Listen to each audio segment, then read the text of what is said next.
प्रभाग क्रमांक 3 मध्ये महायुतीच्या अधिकृत उमेदवारांची प्रचार फेरी उत्साहात पार पडली आहे. या प्रचार फेरीत विजयेंद्र माने, प्रमोद देसाई, वंदना मोहिते आणि राजनंदा महाडिक हे उमेदवार उपस्थित होते.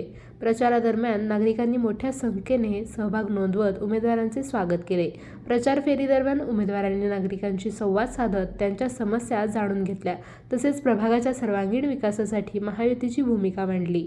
यावेळी नागरिकांकडून उमेदवारांना उत्स्फूर्त प्रतिसाद मिळाला असून महायुतीच्या प्रचाराला चांगलीच दाद मिळत असल्याचे चित्र दिसून आले. बाळ, फ्रीजमधून श्रीखंड काढ ना. आम्ही पूर्वी घरीच बनवायचो श्रीखंड. त्याची चवच वेगळी होती. आता काय सगळं रेडीमेड. आजी, हे श्रीखंड खाऊन बघ. आज तुझ्या आईनं घरीच बनवलं की काय? हे आहे गोकुळचं श्रीखंड. अगदी जिभेवर रेंगाळणार. जिभेवरच नाही तर मनावरही रेंगाळणार. गोकुळ श्रीखंड, मनावर रेंगाळणार.